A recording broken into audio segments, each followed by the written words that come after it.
Hey, Chris. Hey, Drew. Have you ever thought about starting your own podcast? Why, yes, I have.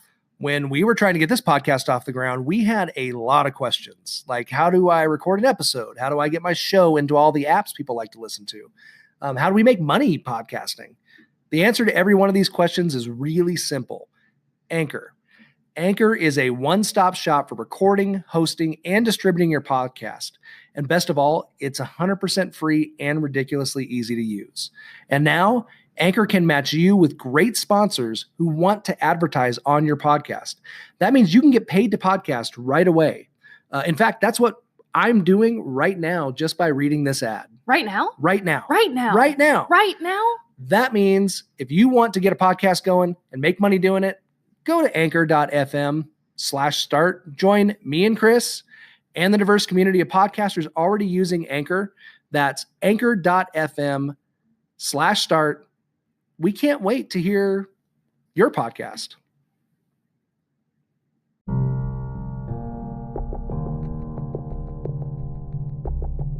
What makes you afraid? Some of All Fear lives at the crossroads between our greatest phobias and the horror movies we love to experience. Part pop culture and part psychology. It's time to find out why we're all so scared of the dark. Whatever, doesn't matter. I think it's fine. I'll stay farther away from it this time. Because I'm not very loud. You need to be louder. I'm not very loud.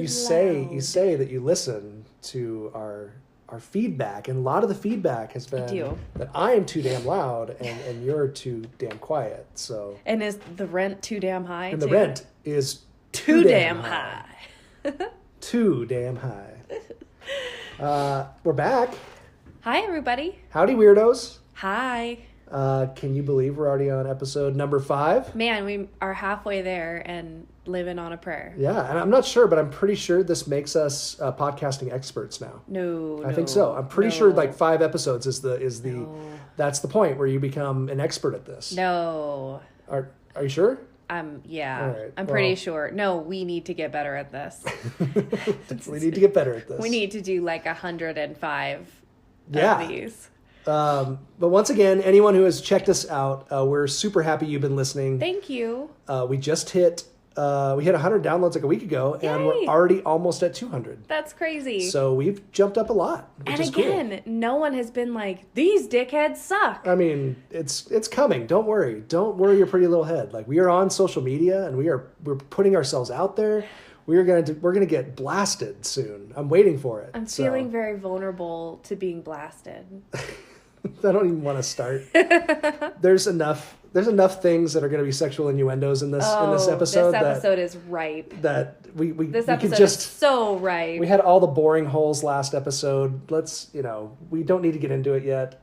There might be family listening and people that that we don't want to know that we're complete and utter crude, like creeps. So anyways, that's pretty cool. We have a lot of people listening all of a sudden, which is fun. I mean, comparatively. So that's good. We're moving in the right direction. And we want your feedback, guys. Like we said, we would love for you to comment on our Some of All Fear podcast Facebook page. Also our Some of All Fear pod Twitter at Some of All Fear pod. And also, if you've been listening, please go to your podcast channels and give us a rating and a quick review. A few of you guys have done that already, and that's super, super awesome. And that pushes our podcast out into the world a little bit more. And so helpful. Moves us up the whatever the chain is.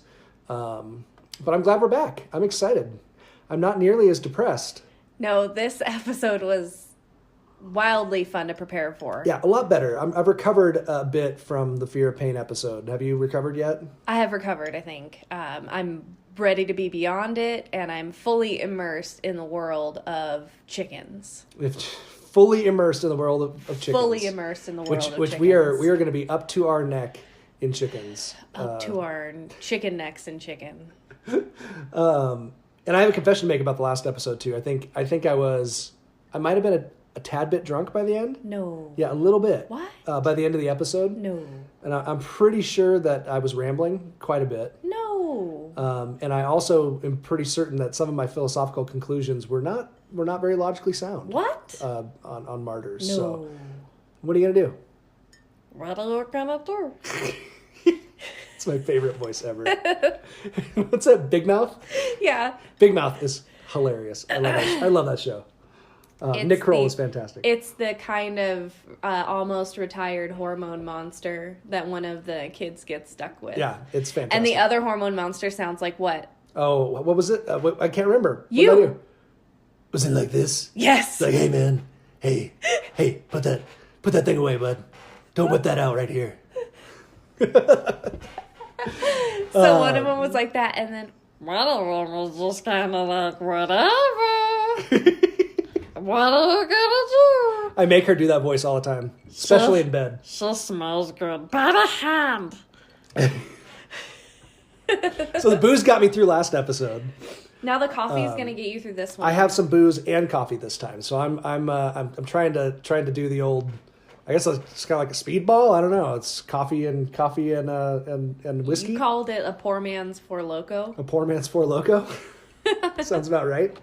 But this week, I'm drinking for joy and not for sorrow. Drink for joy! So very happy. Cheers. Because we have fear of chickens, which is gonna be a fun. It's a fun topic. It's really. I'm really excited about our movies today, and our too. movies were really fun. I'm not gonna lie, I had a lot of fun with this one and kind of exploring the psychology behind it and some personal experiences that we found out that were very close hand. Yeah, some family experiences. What's interesting about this too, and I want to say that I want to give a little disclaimer too.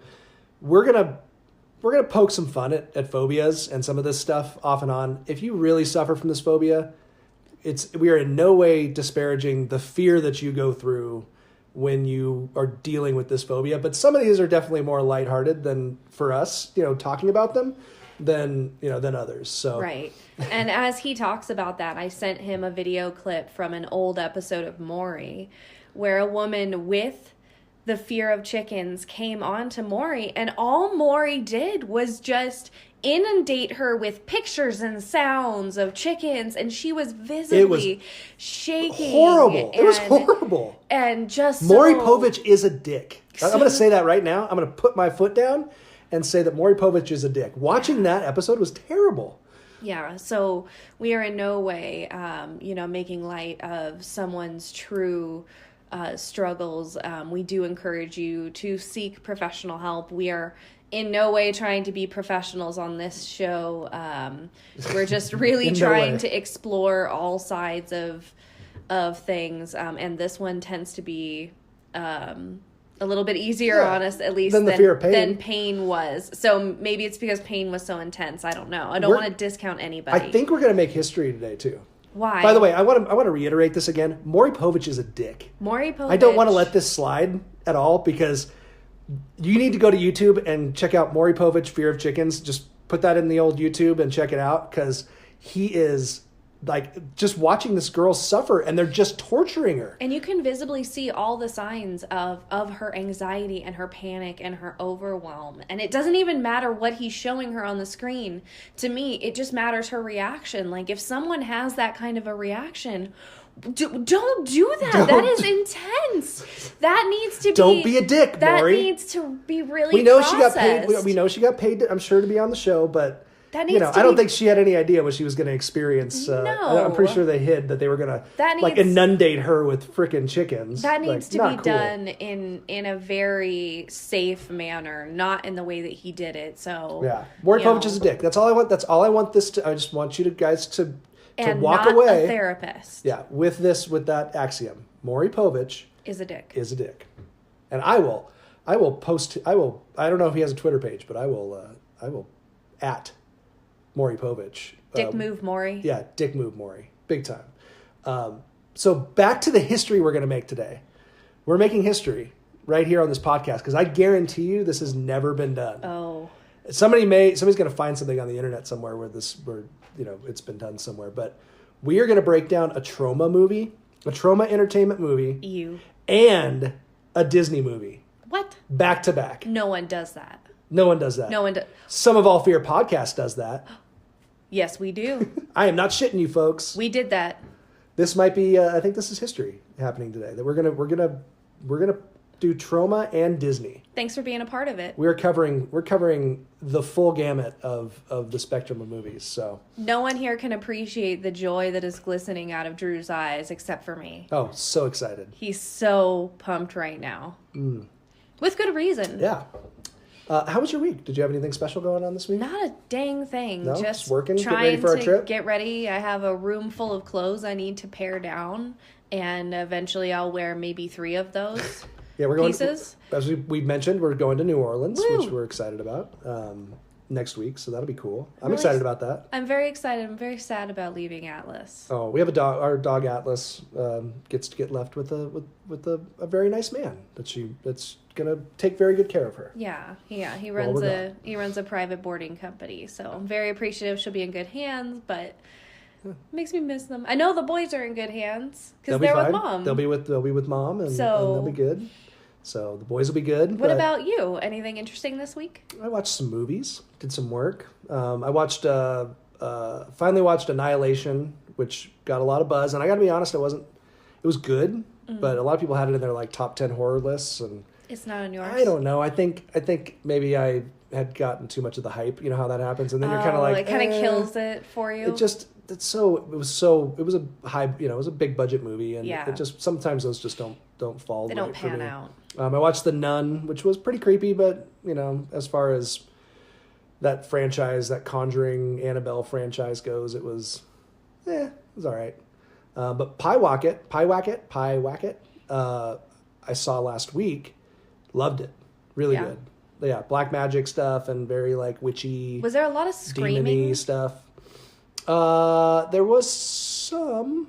I don't remember. You watched something this past week where I had to close my office door, and even through the office door, I could just hear this like screaming, and I'm going, "Oh my god!" That was something else. If anybody I'm on the phone with for work hears this, it's going to be. There are people being murdered in your home. Like, no, everything is fine. My husband's just weird. I get to watch horror movies while I work, and you don't, No. and you have to go into your office and shut the door and drown out the screaming. So that's what I did. I did some of that stuff, and we pounded through some Brockmire this week, which was fun. And I tell you what, you want to talk about a show that starts off comedy and really gets dark in the second season. Dark.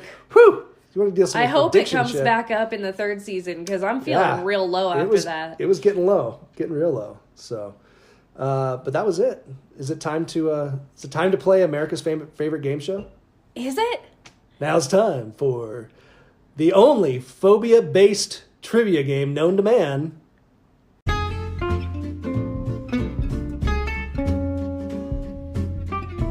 What the fear?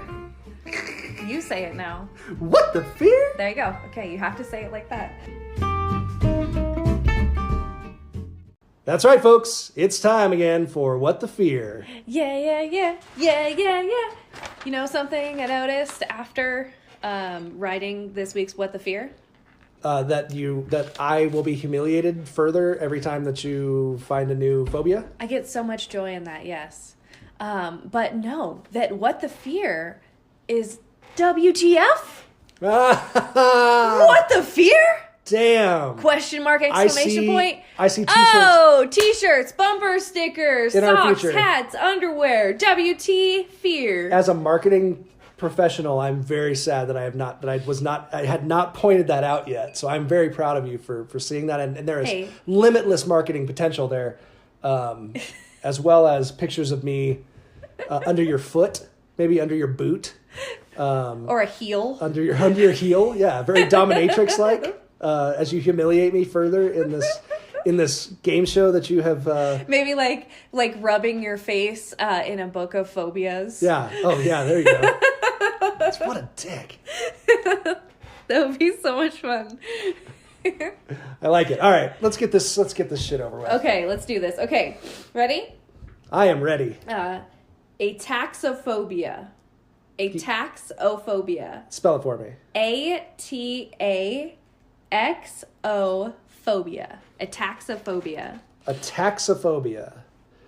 The fear of clocks. Nope.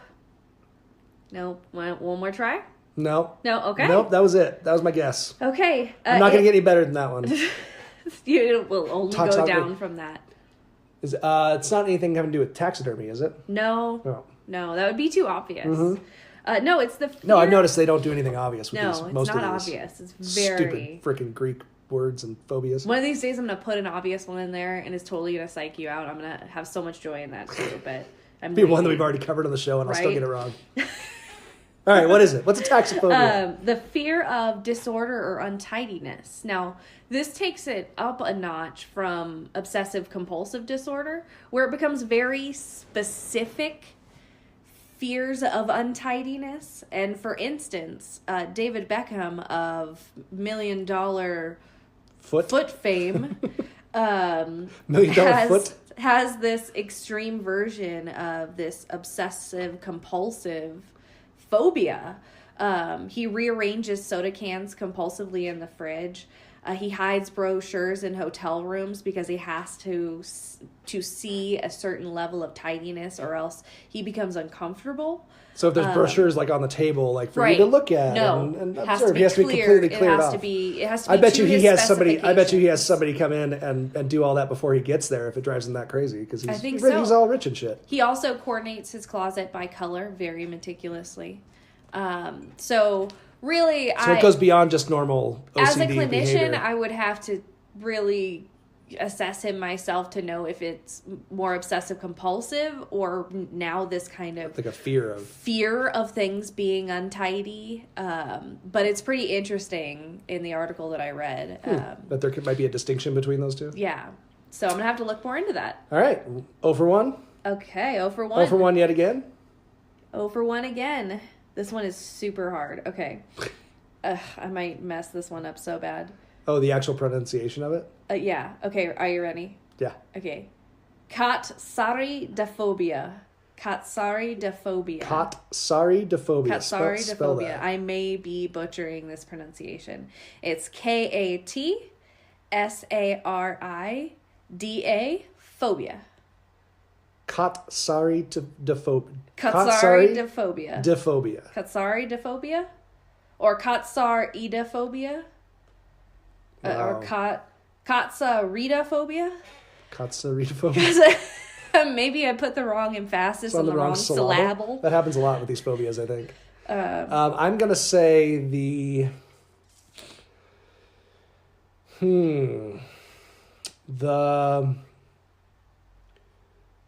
fear of escalators. No. It I is. didn't base that on anything. No. Oh, good. Whatsoever. Good. So these things are in escalators sometimes. I guess it's a fear of cockroaches. Ah.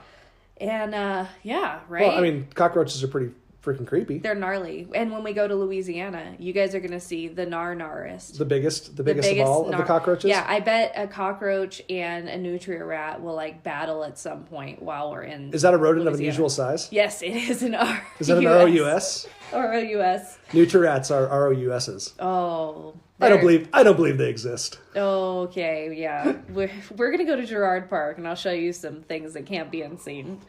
All right, 0 for 2. But Scarlett Johansson. Somebody has this? Very afraid. Scarlett Johansson of Black Widow. What other movies was she in? Oh, man.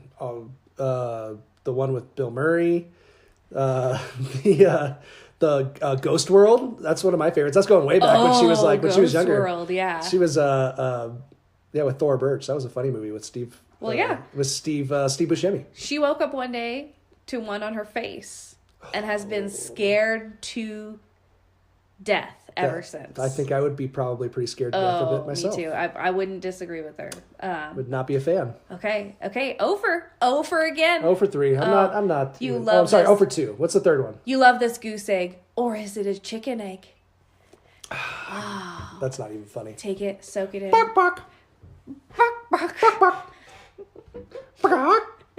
That's my chicken sounds. Duckling. Bark, bark. Okay, last one. Sphexiphobia. Sphexiphobia. This is an interesting one. SPHEKSO phobia. Sphexophobia. It almost, when I tell you what this is a fear of, it's almost like a sound that it makes. Huh. Why are you giving me? You're not supposed to be giving me clues. I know, but it's so. Are you? Am I that? Am I that desperate of a person that Yes. you feel so badly for me that you feel like I have to? I'm giving you a raft. I can't just so it's watch almost you the drown. sound I love it you. makes. Gosh, the fear of. I was gonna say something having to do with the light spectrum, but maybe something more with the sound spectrum. Spectrophobia. The fear of. I really understand this one too. It's, I mean, I don't know. makes the hair stand up on my neck. The fear of nails on a chalkboard? No. It's the fear of wasps. Oh. You went straight for animals, didn't you? Since we were doing chickens today. I feel like the sphex is it's like the sound noise. that it makes, and it makes me cringe. Ugh. Yeah. And I guess there's a singer, That's a really creepy hum. It is. There's a singer-songwriter in England, Robson Green. I've never heard of him, but apparently he is deathly afraid of wasps, and I don't blame him. One time, I turned on my car, and a wasp shot out of my air conditioner at me. And was like in my car as I'm driving in Louisiana. So I find the creatures unpleasant and unnecessary. I'm sure they have a very, very good purpose. I'm sure God created wasps to not just terrorize us. I'm sure there are other very important reasons why they are loose in our environment. That's great, and I just happen to be particularly terrorized by them. Kind of like some folks who are particularly terrorized by chickens. By chickens. It's time for our phobia.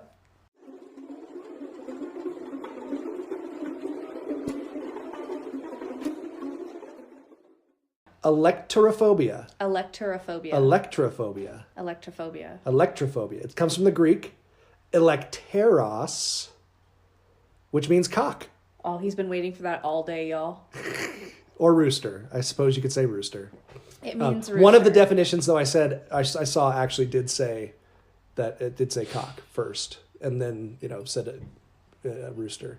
But there's a lot of cock jokes we can make in this episode, which we will probably because we're well behaved. We are definitely never going to make any of those sophomoric type humor jokes throughout the rest of this podcast. Not us, never. No. Nay. So it's the fear of chickens, right? And so I'm guessing roosters are kind of thrown into that as well. They're foul. They are foul. And there's a lot of puns we can make too. So many. Gosh, It is ripe.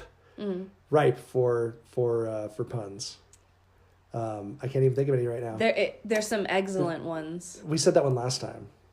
We said foul and excellent last time. We really needed to step up our game this time. Damn it. We ended the episode. We ended the episode last time with those, and I felt like we really should have brought the pun game up, but whatever. Let's talk about this phobia. Tell me about the fear of chickens a little bit. So, again, it's a specific phobia. It's not a common one, and it's often associated with a traumatic first-hand or a second-hand experience. So seeing something traumatic, hearing about something traumatic, our brains have such vivid imaginations and such potential when it comes to creating memories on its own.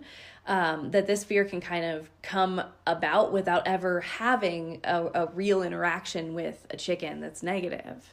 So I could watch Peter Griffin getting his ass beat by the chicken mascot in Family Guy, and that might trigger me to have if for some reason that hit you particularly hard, and you feared that one day you might have an 8-minute long fight across the world. Yeah, across the entire world. I think they did. I'm pretty sure. Then that could possibly happen. That could trigger. Yeah. So it's not just it doesn't have to be triggered necessarily by an experience, is what you're saying. So it could be triggered by just seeing something, or just having something that or just being kind of creeped out by chickens in general.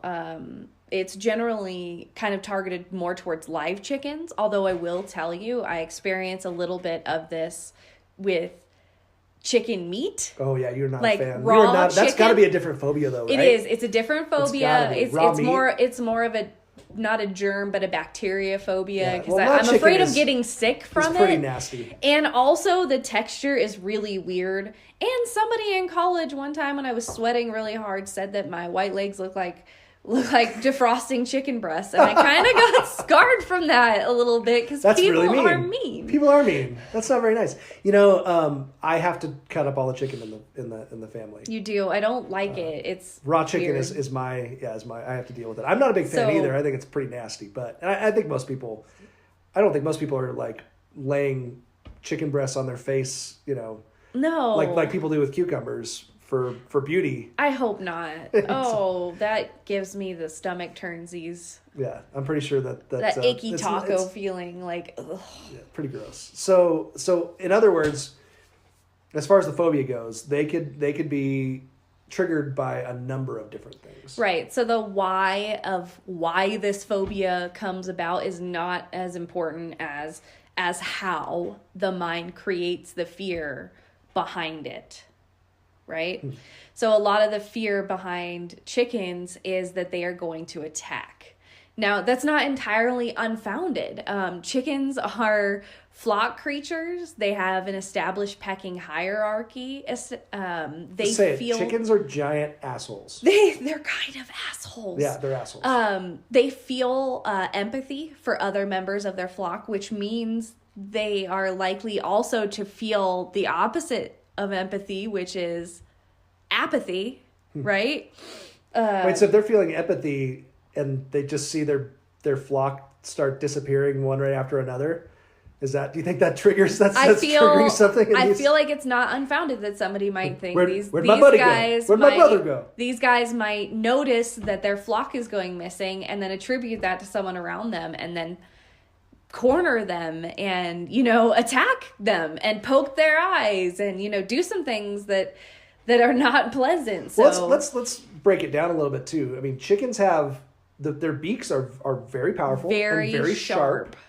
They have their talons are very their claws, I guess, talons. They call them talons. Yeah, whatever they are. Talons, claws. They're sharp as hell too. They can are scratch quick as shit. And when they try to go after you, they go for like the face and the eyes, and like they go to like straight for like the jugular. They know where to go. Those dark little beady eyes just stare at you with nothing behind them. It's like the shark in Jaws, which is funny. It's like a doll's eyes. It's like the doll's eyes. Not a sex doll's eyes, like in our Troma movie today. Right? No. And what's funny is chickens are our closest living relatives to like a T-Rex. Right, like dinosaurs. Right. I was gonna bring that up. Yeah. Another thing I wanted to note that's weird about roosters that makes them gross, or not roosters, just chickens in general, that makes them gross and kind of give that disgusting factor is the dangly thing on a rooster is called a wattle. The wattle, yeah. And it's used in displays of dancing called tidbitting. Tidbitting, yeah, baby. And big old tidbitting. Big old tittle big ditting. What? But so yeah, in this tidbitting display, the wattle, the bigger and more flamboyant it is, the better. And the female chickens are not monogamous. They mate with a number of roosters. And if the female chicken finds one of the rooster's sperm that she has been inoculated with unsatisfactory to her after the fact, she can eject it. Wow. I bet there's a lot of girls who wish they had that power. They can eject it. That's insane. There's a lot of girls at about 3 a.m. Think about the evolution. All over town that would just love to have that power. Think about the evolutionary power behind that, though. Like, oh, I found a better rooster over here, like 10 minutes later. Never mind. See ya. This one's gone. Yeah. See ya, buddy. I like this one's odds better. Your swimmers are going the other direction. Exactly. That's insane. That is pretty insane. So, So they're pretty. So in other words, so when it comes to mating and to kind of that survival of the fittest type deal, right? These guys, they're pretty high up on the chain. I mean, that means they have pretty. They're gonna end up with the the cream of the crop most of the time. No pun intended. Chickens are smart. They are often used The cream of the coop. The cream of the coop? They're smart, you know, they're used in research of animal behavior a lot because of how intelligent they can be. They also display in the research the same preference for over 100 human faces as humans would have. Wow. So they recognize the difference between faces that they find pleasurable and faces that they don't find pleasurable. And those tend to be similar to what humans pick. Interesting. Well, and you know, you've seen there's always the smart chicken thing, right? Yeah. Where the chicken picks. That's a real thing. Different chickens can choices. actually do a whole lot. They're very intelligent. Isn't that like a carnival sideshow thing too? Yeah. Like the chicken, yeah. Yeah, and with smart chicken. 25... Wait, that was in Buster Scruggs. Yeah.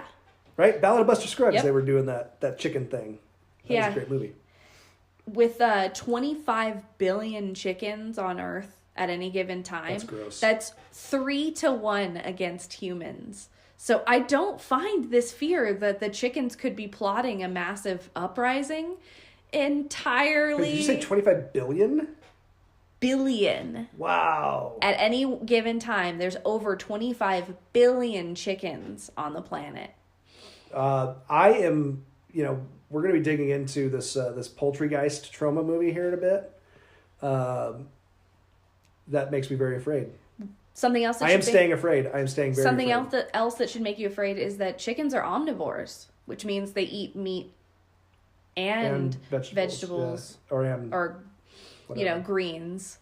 So yeah, these chickens might, George Orwell may not have had it entirely wrong. Wrong? Do you think? I don't think Orwell said anything about chickens taking over the world, did he? Animal Farm. Was that Orwell? Did Orwell write Animal Farm? Am I wrong? Alexa, who wrote Animal Farm? I know he wrote 1984. Animal Farm's author is George Orwell. Oh, you're Boom, right. shakalaka. I've never read it. I've never read Animal Farm. I've read 1984. Dang. You need to read that. I think I have but it. I've never read Animal Farm before. Oh, I've read, it's good. You know, I think in grades in junior high and high school they made us read like excerpts, but I never. There's read some it. very crafty chickens in Orwell's Animal Farm. It's really scary. But so I really feel like it's not an unfounded fear. Even the ancient Greeks held the belief that lions were scared of roosters, as evidenced by several of Aesop's fables, such as The Lion and the Elephant. Huh. So go back, read those, and you'll notice the lion is always intimidated by the rooster. Interesting. There's a visual of one of I had an illustrated Aesop's fables when I was a kid. I know, you can see and it, there's can't you? like they were like boxing or something. Yeah. I think. Yep. Interesting. There you go. So crazy. Well, so a lot of people who obviously this fear stretches. It's not exclusive to people who grew up on farms or in rural areas, but a predominant amount of people who have this phobia did grow up with chickens. They grew up on farms. At some point, they had this like run in with chickens. And I have my family, my mom's side, were all, you know, they were nursery men and farmers and you know had farms and lived in very rural Tennessee. And my aunt actually has this phobia, and has it pretty severely. Yeah. You know, to a real to an extent to where she actually it does affect, you know, some of her daily life, or at least when she sees chickens. And actually it goes over into birds as well, but it started with chickens. And I meant to call her this week to ask her, but I ended up just texting my cousin Brent so he can give me a little bit of the rundown of it. But basically, when she was a kid, they lived in McMinnville, Tennessee, and they had a little farm. And when she was 5 or 6 years old, she was outside, and the rooster that was cruising around got super aggressive, and ended up basically flogging her, and you know injuring her in some way and going after her.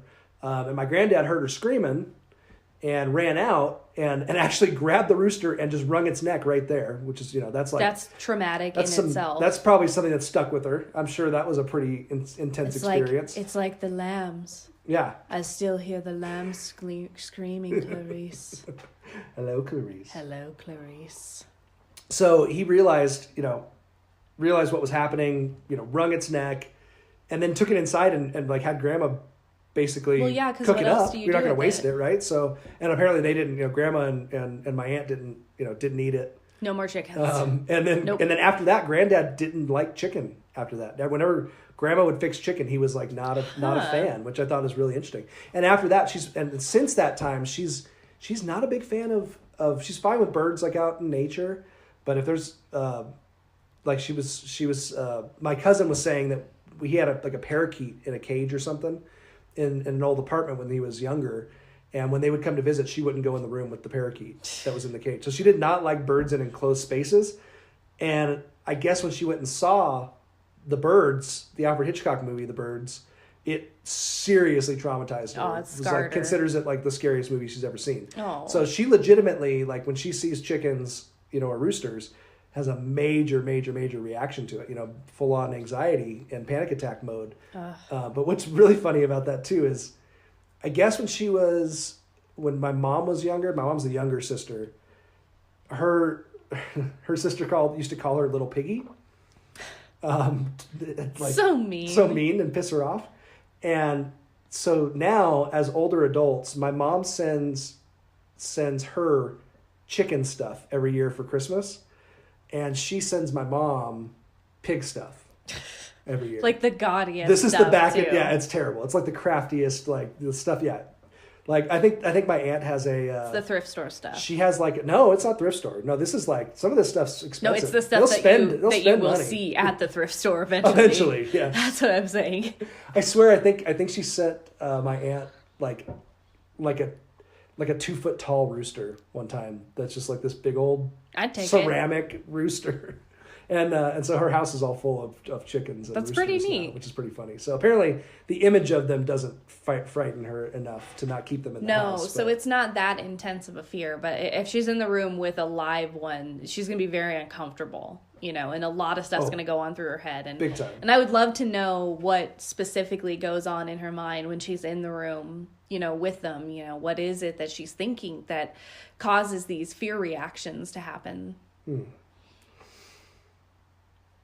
So, and with folks who struggle with this, one thing that they've noted is hypnotherapy to kind of uncover the cause and the suggestions for give suggestions for overcoming the fear. Also, any mindfulness-based practices. Something else called neuro-linguistic programming, which is basically the basis of it is that an individual creates words and that language is what gives things meaning. And related to that phobia, there is a language. And so that language increases patterns in the brain of firing that are associated with fear. And kind of like the idea that fear worsens fear. So fear begets fear. It kind of intensifies itself.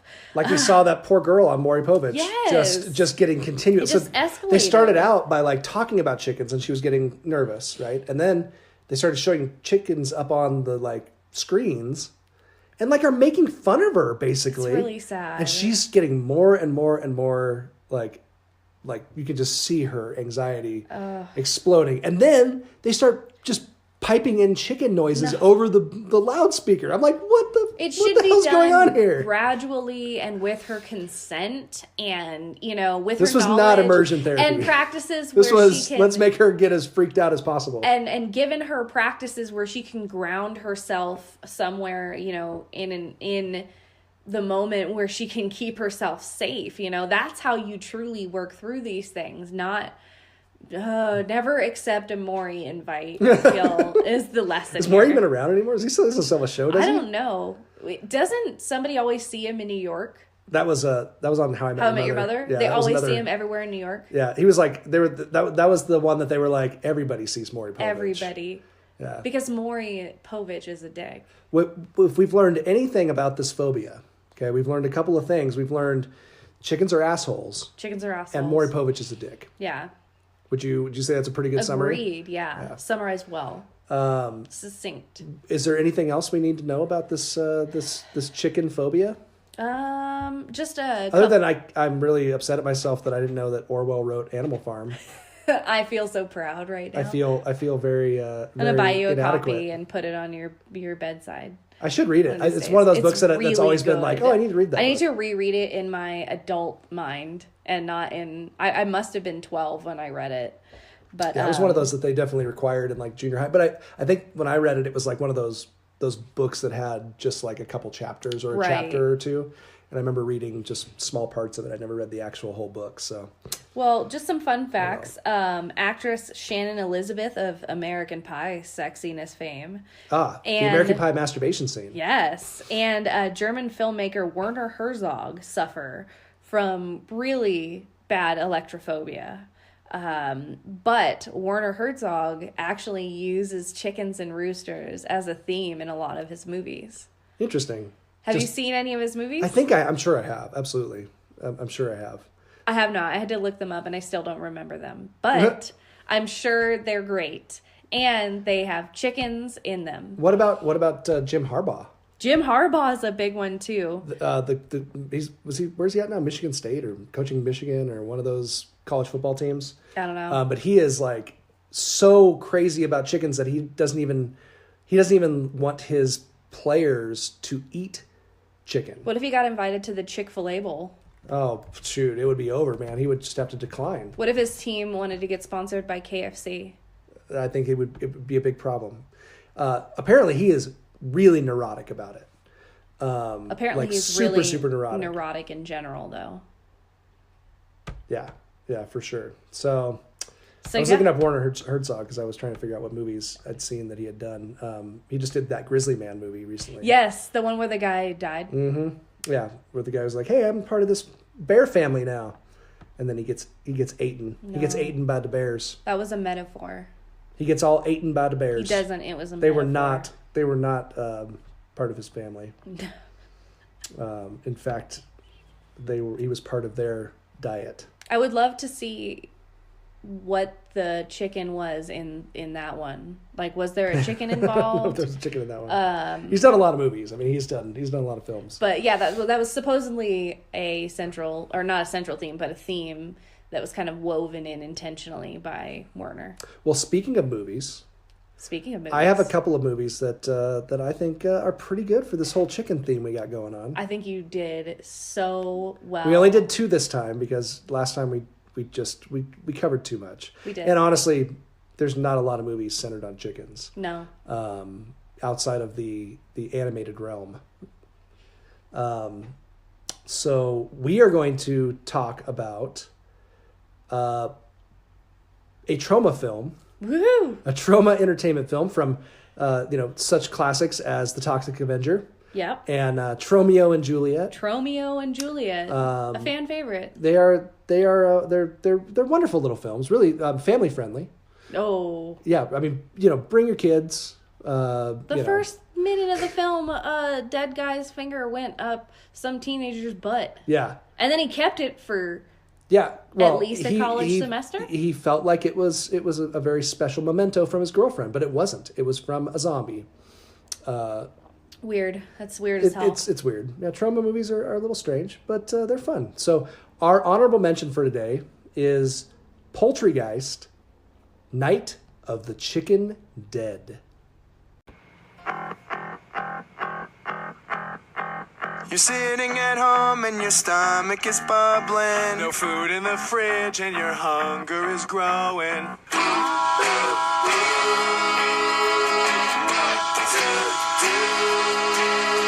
You hop in your car and head straight to get drive-through. Murder with fries described as fast food.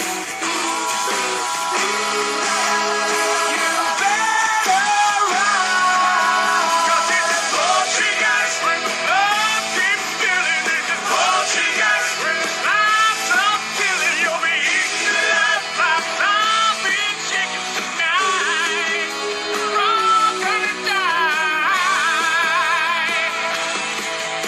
That's right, folks. Our first movie of the day, our honorable mention today is, how could we not do this one? I mean, it's all about mutant zombie chickens. I mean, we've got to do it, right? I mean, it's mandatory. It's perfect for this topic. It was pretty epic, I will say. As much as I didn't like all the grossness. Oh, it's so disgusting. Trauma movies are so gross. Immediately as it ended, I was like, we should put that on again. Because that was kind of I missed funny. some stuff, because everything's a one-liner Yes. in these movies. Everything, you have to watch it with the subtitles so that you can catch all the one-liners. Yeah. So those of you who don't know, Poultrygeist, that you just heard that wonderful little intro jingle to, is a 2006 black comedy musical horror film from Troma Entertainment, directed by the infamous, the legendary Lloyd Kaufman, who also was one of the stars of the film. And co-directed by former longtime Troma editor Gabriel Friedman from a screenplay by Friedman and Daniel Bava. Just sick men. They are. They're very sick men. It's very disgusting. Here's a quick synopsis. When the I have to do this. I think I need to do this in the like KFC Southern Chicken Maker voice. Ready? Deep breath. Scene. Okay, ready? When the American Chicken Bunker, a military-themed fried chicken chain, builds a restaurant on the site of an ancient Indian burial ground, local protesters aren't the only ones crying foul. The previous tenants, fueled by a supernatural force, take possession, in quotes, of the food and those who eat it. And the survivors discover that they must band together before they themselves become the other white meat. Film lovers have been starved for sustenance. The relentless diet of predictability and pretense Hollywood has been serving up just doesn't cut it. Poultrygeist is hearty food for thought. In Poultrygeist, Troma takes on the fast food industry, skewering the soulless restaurateurs in the world's first horror comedy film to feature zombie chickens, American Indians, and a bit of singing and dancing. It's Poultrygeist. Buck, buck. Buck, buck. That's the Troma IMDb page description of the movie, What's which this it's just fucking epic. What is this? What are we looking at here? What are we looking at? What's going on? Sorry. Okay, sorry. That was just so amazing. And there was one thing that you said about being the other white meat. Oh, yeah. And I was like, I resent that statement very much. I have been called the other white meat before, okay? Because of your raw chicken breast calves? Calves, yeah. Is that why? We were in the weight room when I was an athlete at the university, and we were doing weight room stuff, and it was Louisiana, so it was very sweaty, and I'm very pale. Mm-hmm. And one of my teammates goes, your calves look like sweaty chicken breasts. I know. You explained this earlier, you know. It still hurts my heart. I'm sorry. Do you need a hug? I still don't wear shorts because I'm afraid someone's going to refer make fun to of me as the other white meat. Oh, I'm sorry, honey. No, that's not true beautiful. at all. You have porcelain skin. I do. It's wonderful. Yeah, no, I'm over 30. I don't care now. It looks nothing like raw chicken breasts. I mean, it kind of does, honestly. If we're being really super honest. So Poultrygeist, this was a fun film, right? It was really fun. I was a little apprehensive at first just because of how it's terrible. It's so terrible. It's really terrible it's in so a lot bad. of. It's really. I will racist. say this. If you're offended by anything, this is not the movie for you. The chicken has declared jihad on us all. If you're grossed out by anything, no, this is not the movie for you.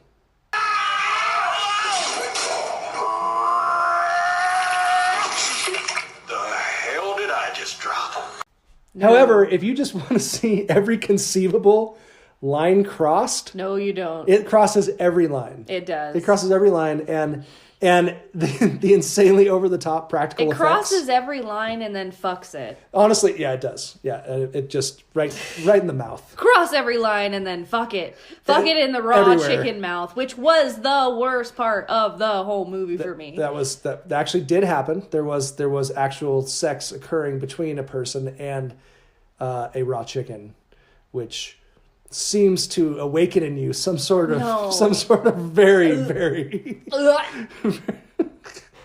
It makes me so. He was licking it. I know it's fake. I know it's, but he was licking it the raw, and then he proceeded to sodomize it. Yeah. Oh yeah. And it was unpleasant to. I'm pretty sure that was the neck. senses. I'm pretty sure that was the neck hole. I don't know. I'm not sure. I don't know. Maybe not. I wasn't. Maybe looking, but just so bad. It's pretty bad. The thing I love about Troma movies though, is their practical effects are so freaking hilarious. Bravo. They're so hilarious. I mean, they're not.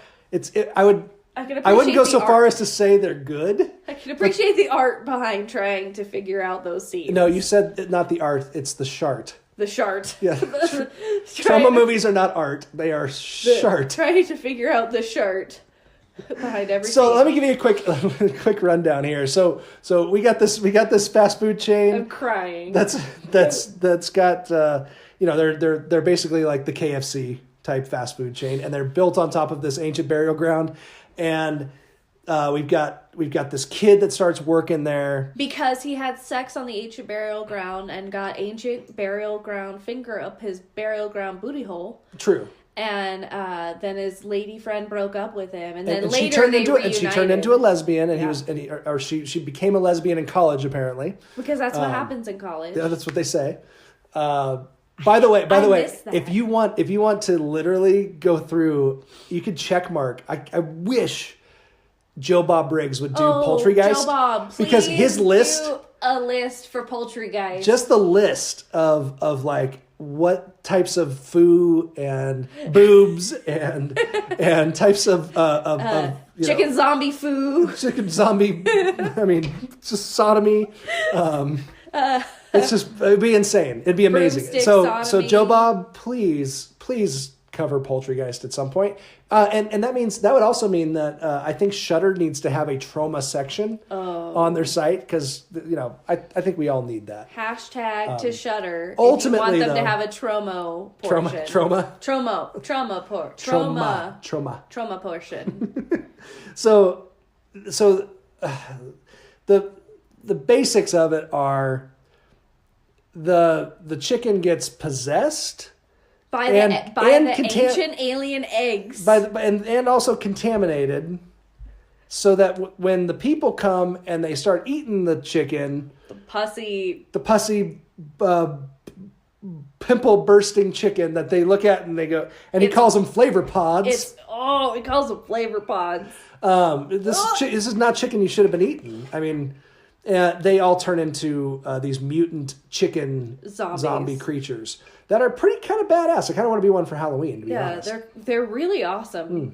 I kind of like the chicken. Yeah, the chicken zombies are pretty cool. That was part of the movie that I started to enjoy. The first part of it was like a musical. There was a lot. I don't know what happened. There was a lot of really explosive like, shitting scenes. Man. Troma's always really good about just the damn chicken. They're just the gross factor is just so high in Troma movies. But there's a lot of chicken. There's a lot of chicken stuff throughout this whole movie. So this was definitely had to be an honorable mention. There's no doubt about it. And if you have a fear of chickens, you might want to steer away from this one because these are some pretty frightening chicken stuff going on. Can you make mention of the lead characters' names, please? Because I thought that was really hilarious. I don't have the lead characters' names. Carl Jr. Oh, you're talking about the Wendy. actual. You're talking about the actual. The names of the characters themselves in the movie. Restaurants. No. Carl Jr. I will pull that up here. Wendy. I'm really bad at this. Paco Bell.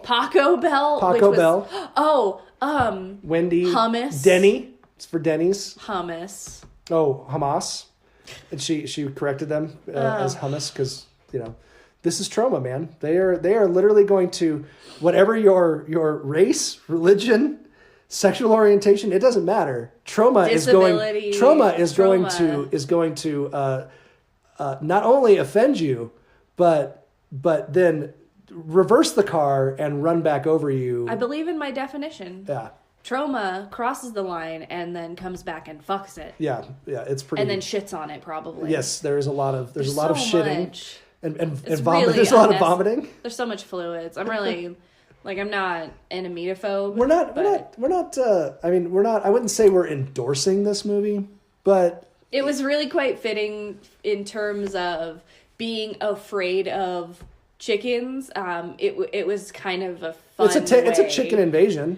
Of a chicken actually invading. Yeah, exactly. Literal zombie chickens taking over. So I would say if there was a movie that would excite your alektorophobia. This would not be one to watch. This would not be one. It would not. I mean, they're in a chicken restaurant. Mm-hmm. You would really want to steer clear. There is raw chicken. There is cooked chicken. There's raw chicken. There's cooked chicken. There's zombie chicken.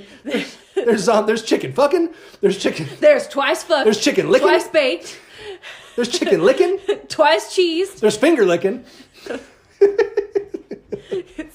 It's pretty. I could really come up with a good slogan for that movie. You could. You should work on that. So we did our Troma movie, right? Now we're gonna go back, and now we're gonna soften things up because it is time, and we're gonna soften things up with honestly, what I believe is one of the most creepy, fucking Disney movies of all time, and for anybody to tell me that this is not a horror movie, I will fight you. I don't know. I will cut you. We watched it with the boys, and afterwards I was like, this could be a solid argument. That shit was pretty terrifying. Yeah. So it is now time for our feature presentation. And now our feature presentation. Remember how we spoke? Not to talk about us. This electrical marvel will make it possible for you to sleep again. We have to get you out of here.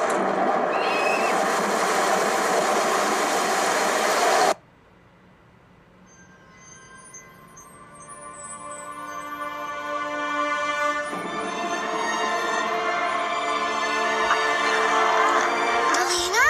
Who else? How was the Emerald City? What happened to everybody? She has returned to Oz. Are you Dorothy Gale? They will get past Mombi. I'm Tita. My name's Jack Pumpkinhead. What happened to the Emerald City? Gnome King turned everyone to stone. Well, I'll take my chances back in Kansas. Nobody knows where you are. I believe I'll lock you in the tower till your head is ready. Then I'll take you. I believe you will not.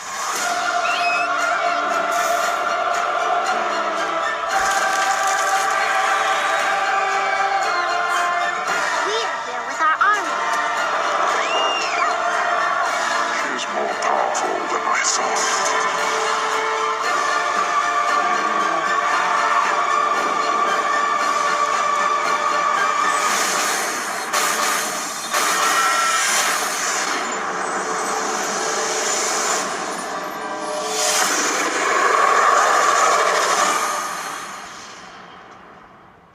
So our feature presentation is 1985's wonderful little fantasy film from Disney called Return to Oz, which, Fantasy / everyone's nightmares. Yeah, you're supposed to bring your kids to, and, it's supposed to be kind of this sequel-ish to the original Wizard of Oz. But she goes to a psych ward. Yeah.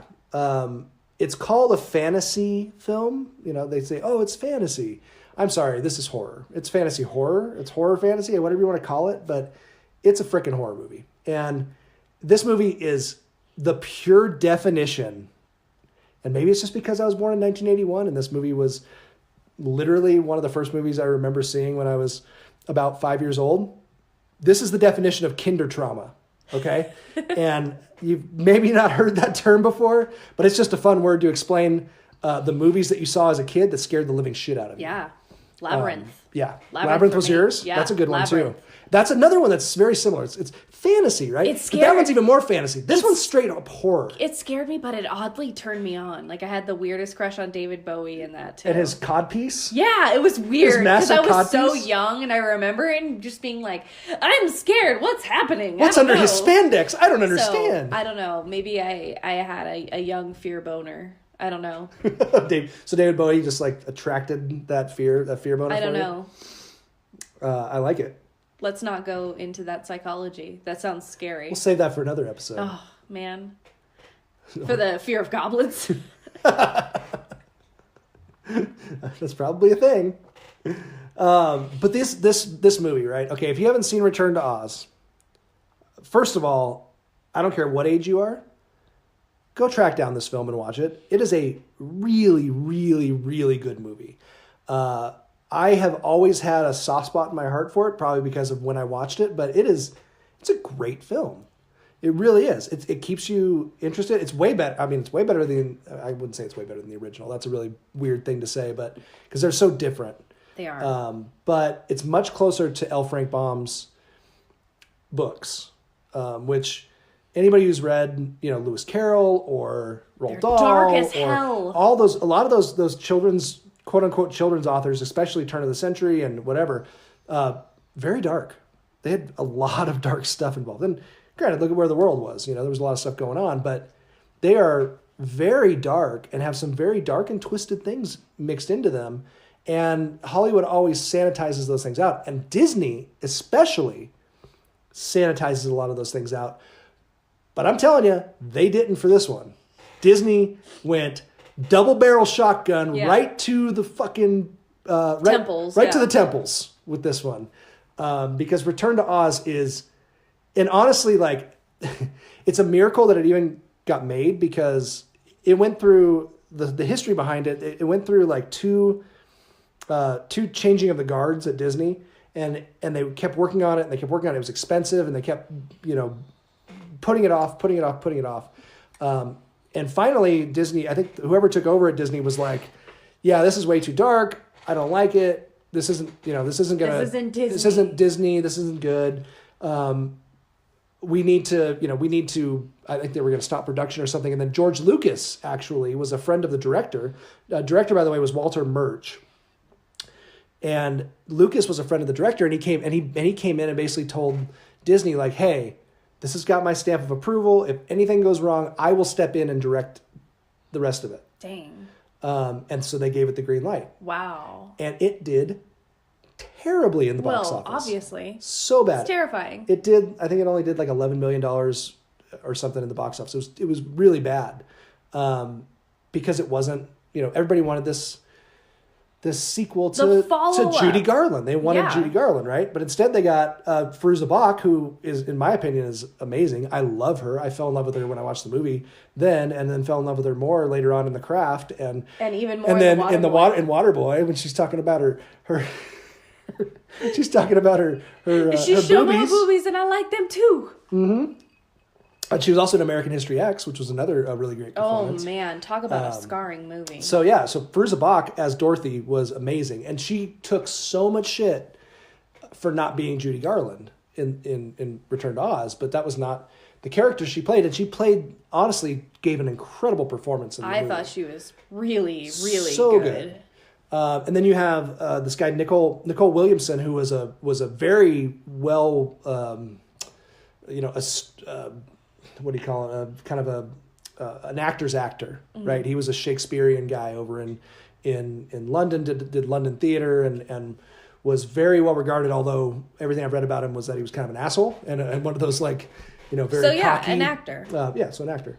And then Jean March, who played the nurse and Mombi in this movie, was just creepy as hell. Like, she was the perfectly cast role. So anyways, and then the score also. The music in this movie is so creepy, and it's this great gothic score by David Shire, who's the same guy he's won tons of awards, but he was also the guy who did George Romero's Monkey Shines, which is a really cool movie as well. So with that out of the way, let me give you a really quick. Let's just break it down, because we watched it. We watched it with our boys. Yeah. Right. So we've got Dorothy. Right. She wakes up. It's supposed to be like 6 months after the end of the last movie. After the tornado. Right? After she came back and said, they're rebuilding. And you were there, and you were there, and you were there. Yeah. And she's still talking about Oz. And Auntie Em, wonderful old sweet Auntie Em and Uncle Henry, they're looking out for her best interests, but they think she's frickin' Looney Tunes. Because she's been talking about this other world. They don't know any better, and so they're trying to help her. and they see this ad in the paper with someone who can help with electricity. Yeah. And so they get on this horse and buggy, and they trot on into the city. To the creepiest fucking mental hospital on the planet. I don't think they're in the city. They're out in the country still, but they're out in this out backwoodsy but big old mental hospital. Yeah, to a very intimidating haunted place nowadays. To get Dorothy some electroshock therapy. This is not Disney. Like, this is not your typical Disney like starting of a movie, right? Yeah, so, let's hook a child up to electroconvulsive therapy. So Auntie M leaves, and she's left there. Well, this is after the doctor shows her the electric machine and basically shows that it's like a face. Here's the eyes. He tries to personalize it and make it childlike or like toy-like by being like, oh, look at its silly little face. And really, it's just creepy. I saw the face of that electroshock machine in my dreams for many years as a child. So I'm not a big fan of that scene. Every time I see it, I go, oh my gosh, I remember that scene so vividly. Remember the outlines. Because it's so creepy. And so she's left alone, right? Auntie M leaves her there. Yeah. To have this electroshock therapy done. And then she's visited by this like little blonde girl who's kind of creepy too. Who may or may not be real. Yeah, I don't know. She's kind of, we're not sure. Well, you never know. Throughout the whole thing, you're never sure. And just like with the original Wizard of Oz, whether this is all in her mind or right? real. Or real. So this little girl brings her a pumpkin carved because it's Halloween, because this is a fucking horror movie. Right? Because she went to go get electroshock therapy, shock therapy on Halloween in a mental institution. I mean, there's no doubt in my mind that this is totally a horror movie. And then she gets whisked away by like your typical Nurse Ratchet. Ratchet. The nurse is like Nurse Ratchet times 20. Well, yeah. She looks like she's ready to go like lead a seance at the frickin' satanic order down the street. Yeah, she's not warm and fuzzy. No, she's dressed in black and she's got this like pointed. She looks like she is the definition of cold and prickly. Yeah, she's not fun. And then she's got two orderlies with her that are also creepy looking, and they grab her and strap her to a gurney.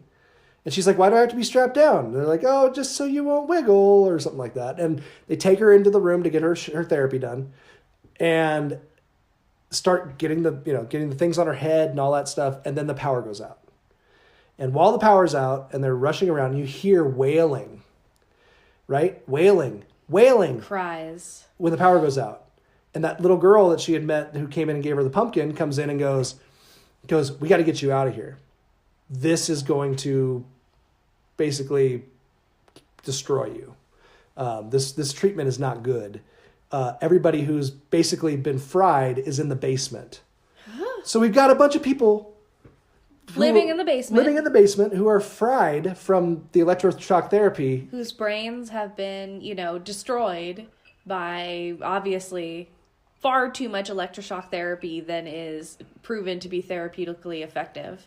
Side note, let's do a little aside here real quick. I know we're probably going to go long again in this one, but I'm enjoying this. I like this movie too much to rush through it. Tell me a little bit about electroshock therapy. Electroshock therapy is still a relevant treatment to this day. I think that will surprise a lot of people. They still use electroshock therapy. Yeah, I mean, it's so modified since back then. We're thinking of the antiquated form, kind of like sticking two paddles on temples and then like ratcheting up a thing. That's not how it is at all. It's very precise. It's targeted at specific areas of the brain in order to treat things like major depressive disorder that has been really, really resistant to treatment before.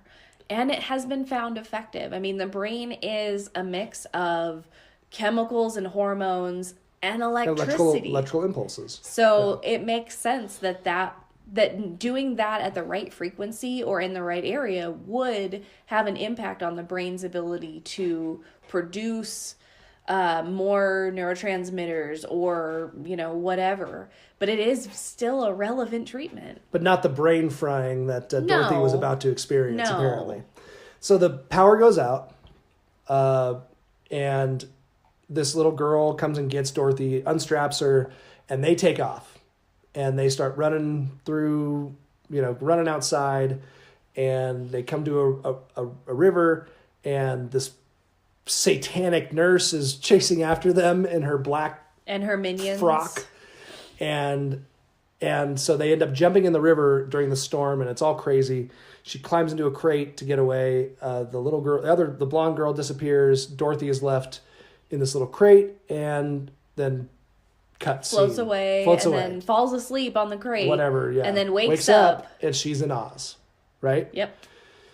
Well, she's in the deadly desert, which is Oz still. I mean, she's in the land of Oz, but she's in the deadly desert, which we didn't hear anything about the deadly desert in the original. I don't think. Did we? I don't know. The desert that where you step on the sand and you turn to dust. Sand? You turn to sand or whatever instantly. Yep. Yeah. No, that didn't exist. We also didn't have creepy rock creatures coming out of the faces appearing in the rocks to spy on. Oh, I know.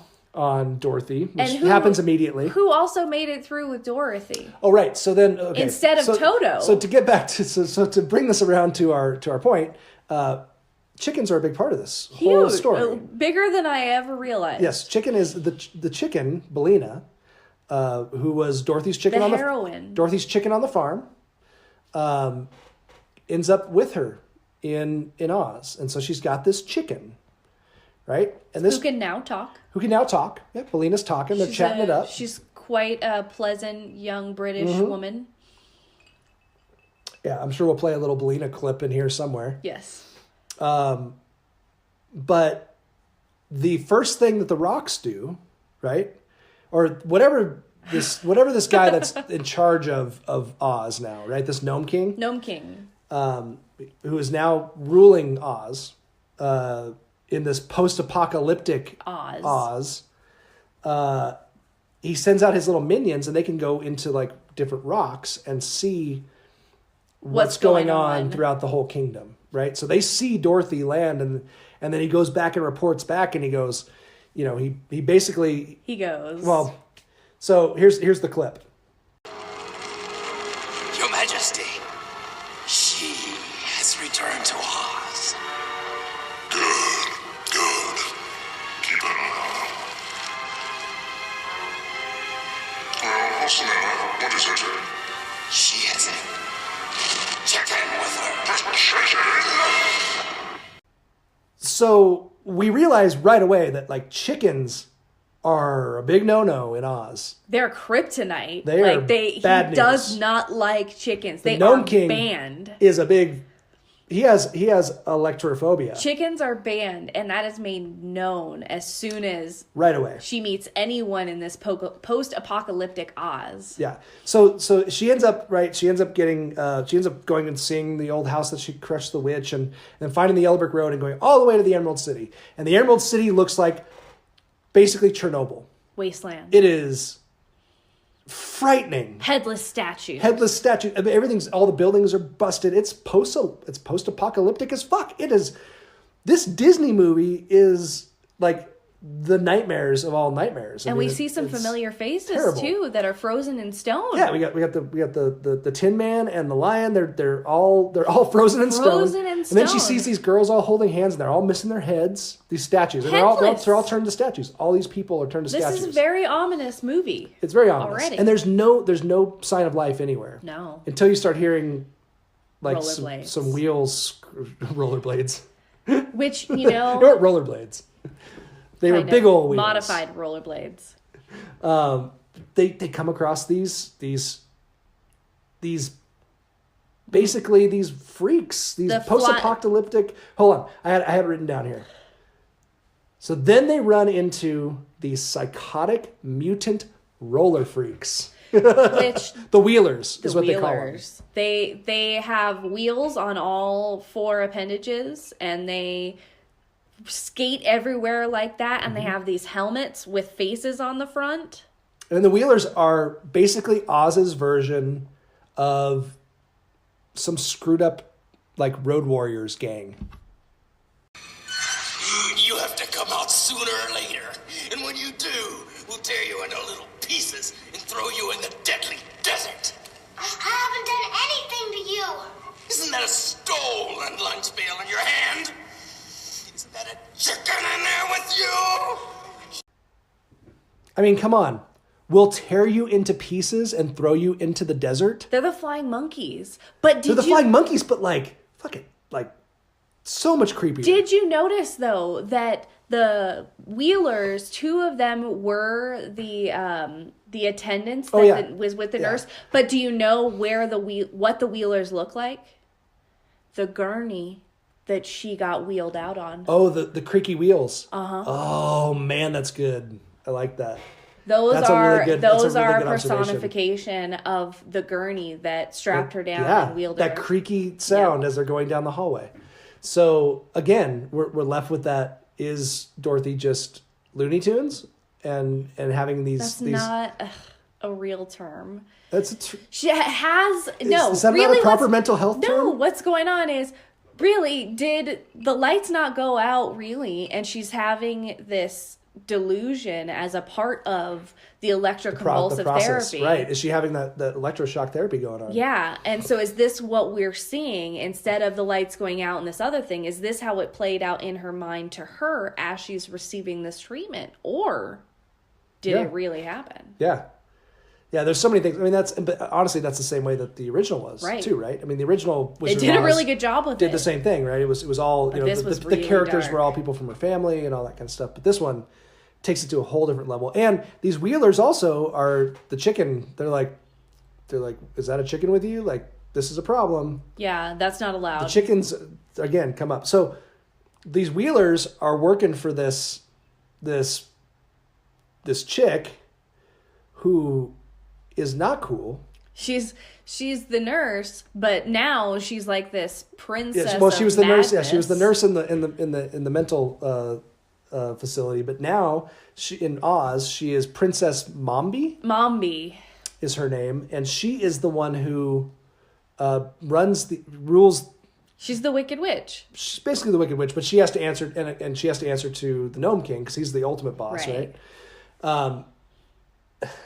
To make a long movie short, before we break down every piece of it, the princess abducts Dorothy. Mm-hmm. There's a scene where Mombi gets to switch her heads all the time and change her That's her look. superpower. That's like her superpower is she takes off her head and wears other heads. That's why all the statues outside are headless. Missing their heads. Because she's got them all in cases. Again, this is such a fucking horror movie. Like, that's some serial killer shit. There's some crazy shit. Princess Mombi takes her head off and puts it in. There's a hall of heads that she shows to Dorothy. That's terrifying. And they all look at you. They're awake. When they're awake and they sleep. No. And she'll take her head off and put another one on, depending on her mood or whatever she wants to change her look. Or if she wants to keep a secret, she locks it behind a door. Dude. In a head that she doesn't want anybody to know about. And there's a scene where the headless body of Mombi is chasing Dorothy, and all the severed heads are looking at her, and I mean it's so fucking crazy. It's terrifying. It's really if they had that at Disney during Halloween, parents would flip their shit. Dude, would that not be the best Haunted Mansion? I would go. That would be, honestly, like, you could just do the Bring back Mommy. Bring back Mommy. Dude, you could just do Return to Oz in the Haunted Mansion at Disneyland, and it would be the best. Like, that would be the best Haunted Mansion ever. I would go. So creepy. So, ultimately, right, we see Dorothy gets away from Mombi, ends up confronting this Gnome King who lives in the mountain, who is also creepy as fuck, and apparently a crossdresser too, because he's really into those ruby slippers. Oh, he loves them, and we are not judging him because I thought they looked good on him. Blue and red are complementary, and he was quite complimentary. 3 snaps in a Z formation. But he basically puts her to the test and makes her do these terrible things. All of her friends disappear, and then when she finally beats his little test, he just gets pissed off and just starts eating her friends. Yeah, one by one. Starts pulling them up in the air, dropping them into his mouth, right? But he fucks up because her little friend, Jack Pumpkinhead, who I swear to you, he has got to be the basis for Jack Skellington and Tim Burton's It has films. to. It has to be connected somehow. I don't know how, but it's too similar. He's Played by lanky. Brian Henson, by the way, is Jack Pumpkinhead in Return to Oz, who's Jim Henson's son. Oh, that's which I thought was really interesting. Huh. But how could that not be Tim Burton's It has inspiration? to be. Oh, I wish Tim Burton would redo Return to Oz. Can you imagine that? Oh, dude. Ho. I Tim don't Burton know. and like M. Night Shyamalan. No, screw that guy. M. Night Shyamalan hasn't done a good movie in a long time. I know. That's the only horror-ish name that I could come up with. You could think of someone better. Have I not taught you better than this? I can't remember names. How about Guillermo del Toro? We could do Tim Burton and Guillermo del Toro. That would be a fun combination. I think that was the one I was thinking of, but I said the other one, so I'm sorry. But yeah, no. Or we could probably find a lot of other ones that could do a really movie, good job with it too. Like truly impactful. So Jack Pumpkinhead, right? So he's throwing her friends into his mouth and basically eating them, and he picks up Jack Pumpkinhead, who he doesn't know, Bellina the chicken is hiding inside of the pumpkin, inside of the hollow pumpkin, inside skull. of Jack Pumpkinhead's hollow pumpkin head. And Bellina had a lot of trouble recently with laying her eggs, and the fear literally scares an egg out of her. Oh, that's probably right. You're probably right. Yeah, the fear scares an egg out of her. And so the egg rolls around inside the pumpkin, and as the Gnome King is dangling toilet bowls out of the pumpkin mouth and falls into the Gnome King's mouth and destroys him. And we find out chickens are poison. Chickens are poisonous. They're poison in Oz, or to the Gnome King and all of his minions. That's why he was so afraid of them. They were poisonous. They were going to kill him. They're all conspiring against him. Those chicken bastards. So we've got a creepy ass mental institution. We've got like electroshock therapy. We've got like a satanic nurse. We've got creepy ass attendants. We've got a doctor who is torturing patients and keeping them in their in the basement. We've got Oz now, that's post-apocalyptic, right? All of your favorite characters are dead. All your favorite characters are gone. Run by a tyrant. We've got these psychotic mutant freak roller wheeler guys who are creepy as hell. We've got this Mombi who's basically whipping her little wheeler guys in shape all the time. We've got a fiery furnace. We've got friends being eaten. Oh god, the hand. Remember the hands in the rocks? Yeah, the rock pulling the hands. Oh gosh, man, it is so creepy. All I can say is, actually, I want to read a quote. There's a quote. I read an Uproxx article that was perfect. Return to Oz turns 30. This was from 2015, and it was the perfect article about how. Post it. I will post it. Absolutely, will post it. Chris Egertson was the author of this article, and it was great because it basically is saying all the things that I'm saying about Return to Oz, which is that it's the creepiest freaking child Disney movie ever.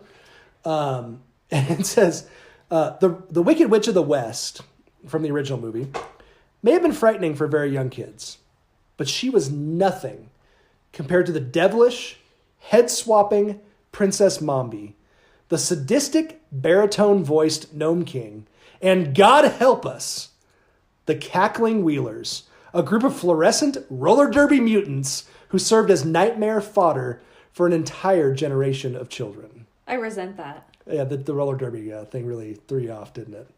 You don't think the Wheelers are mutant roller derby? They are not wearing proper roller derby attire, so no. They are not. And they are not wearing the proper gear, yeah. They don't have the right pads. No. They're not even allowed to skate like that. So, no, wrong. That sums it up really well, though. This is pretty good, though. This is and it's a chicken movie. There's no doubt about it. There's a lot of fear of chicken in this movie from start to finish. There's a lot of fear, and it was so weird that was the thing that they were afraid of. But more than that, I've got to recommend this movie so highly because it's so good. It traumatized my children. It traumatized me as a child. I showed it to my kids. I think I showed it to Hudson when he was like 5. And then I showed it to him again. We watched it again the other night at 7. And he argued so fervently, like, this is a horror movie. He did. Did you see the heads? Yeah. He was very much on my side as far as this movie being an absolute terrifying movie for children. I cannot believe that it made it through Disney the way that it did, but it is brilliant. And honestly, I would love to see a reboot of the Oz franchise with this darker version, like a Tim Burton type style of movie. I mean, Tim Burton has been hit or miss, but that kind of like darkness brought to it. Maybe Del Toro or one of those. And Del Toro together. Yeah, like he's doing, like Del Toro's doing Scary Stories to Tell in the Dark, which is another Kindred Trauma, thing That's my for Kindred all of us, trauma. right? The books. This would be another one that would just be a freaking great reboot. If they took those original novels of Frank Baum and really fleshed them out in the dark way that they are written. I've read a bunch of those early ones, those L. Frank Baum, original Oz stories, and there's some really twisted shit mixed up in those. It would be fantastic. It'd be really good. Return to Oz, man. That was really interesting. I love that movie. That was a really good one to I have a little bit of prepare passion. for. I have a little bit of passion. You're behind that one. very passionate for it. Yeah, a little more passion for Return to Oz than Poultrygeist.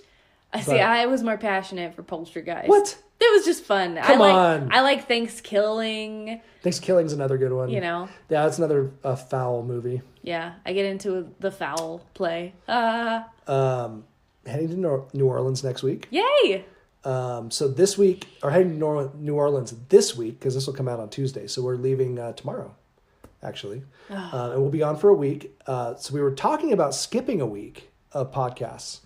I don't think we're going to do that, though.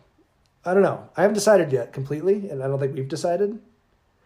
But what we might do is maybe record something while we're in New Orleans. Yeah, maybe something geared off of the ABC track that we've been on so far. Yeah, we'll do something like a special episode that's not A through Z. Maybe it'll be something related to New Orleans. It will be a little lagniappe, a little something extra, lagniappe. Is that a Louisiana word? Lagniappe, yes. I like it. So we haven't totally committed to it yet, because who knows what happens on vacation, but it's definitely a possibility. Yeah. We got to come up with some movies to go with the thing. We have to watch those as well. So we do. We'll bring the laptop and we'll see. Maybe we'll put something together. We've got some long flights, so I think it'd be fun. We just need to do our research, and then we'll see. We'll see what we do. Man, that was fun. I really love that movie. You do. You're so passionate. So passionate. And thank you so much for all the information on Alektorophobia and the clinical stuff involved with that. I really enjoyed this episode. Yeah, this was a lot of fun to make with you. So I guess until next time. Until next time, stay afraid. Stay very afraid.